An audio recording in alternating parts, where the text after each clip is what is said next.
वो सीतापुरम का गांव था। बहुत ही सुंदर गांव, हरे भरे खेत, कोयल की राग और हर सुबह सीताराम के मंदिर से आ रही भक्ति की गाने। वहाँ सुहाना सा वातावरण था। उसी गांव के रंगैया और लक्ष्मी का इकलौता बेटा राम बहुत अच्छा बच्चा था। वो बड़ों का बहुत गौरव करता था। राम हर रोज सुबह जल्दी उठकर उसके पिता के साथ जंगल जाकर लकड़ियां लेके आता था। बेटा राम, चलें? जी पापा।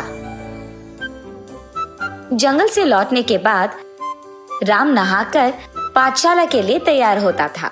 राम उसके पाठशाला जाता था और उसके माँ बाप उसी समय काम पे निकल जाते थे। राम उसके गांव में मौजूद सरकारी पाठशाला में 5वीं कक्षा पढ़ रहा था। वो हर रोज पाठशाला जाने से पहले उसी गांव में मौजूद सीताराम मंदिर में भगवान की दर्शन करके जाता था। इतना ही नहीं, वो उसके कक्षा में भी सबसे तेज था। सारे अध्यापकों को भी राम बहुत पसंद। वो हर रोज पाठशाला से घर पहुंचकर उसका होमवर्क करके खेलने उसके दोस्तों के साथ बाहर जाता था और रोज रात को उसके परिवार वाले सारे बैठकर टीवी एक साथ देखते हुए खाना खा लेते थे। सोने से पहले हर रोज राम की माँ उसे एक नैतिक कहानी सुनाती थी। उसके बाद सभी सो जाते थे।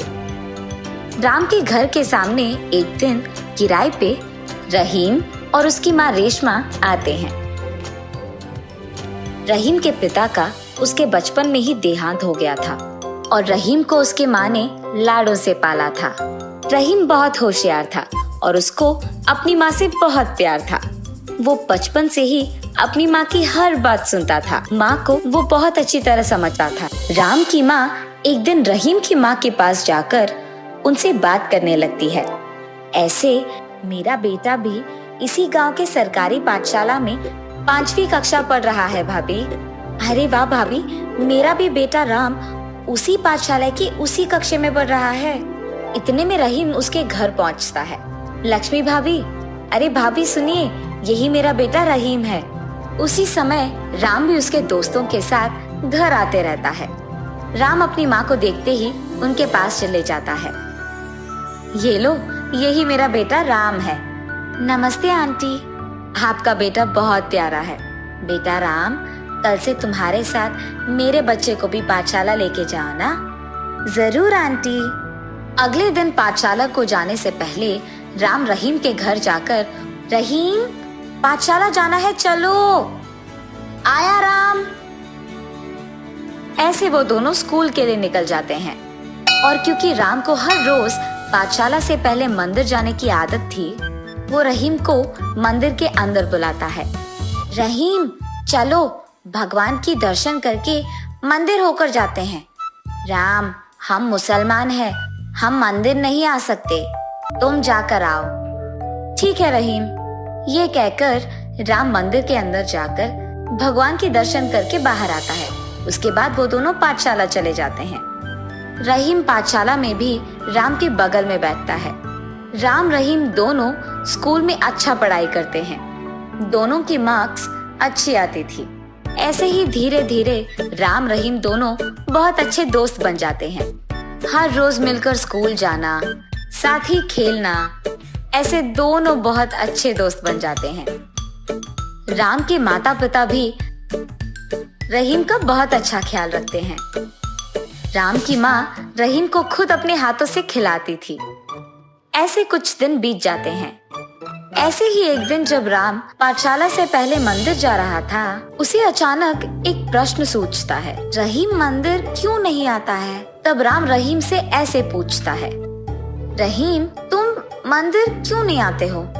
क्योंकि हम मुसलमान हैं राम, तुम्हारे मंदिर को हम नहीं आ सकते हैं। और ये बात छोटे राम को समझ में नहीं आता। उसे हर हाल में रहीम को मंदिर के अंदर लेके ही जाना था। इसीलिए वो रहीम का हाथ पकड़कर उसे मंदिर के अंदर खींचता है।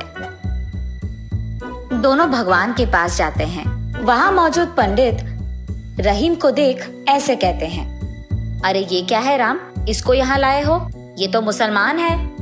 पंडित जी, हम मुसलमान को मंदिर के अंदर नहीं लेके आ सकते हैं। ऐसा नहीं है राम, हमारे पाठशाला में अध्यापक ने कहा है कि भारत देश में सभी एक है, कोई भेदभाव नहीं है। वो सब पढ़ाई के लिए होता है राम। पर मेरी माँ ने भी तो सिखाया कि सबका मालिक एक है, यानी सबका भगवान एक ही होता है। वही मौजूद राम के अध्यापक ये सुनकर उसके पास जाता है। बहुत अच्छा बोला राम तुमने। पंडित जी, ये सब तो हमें बच्चों को सिखाना है।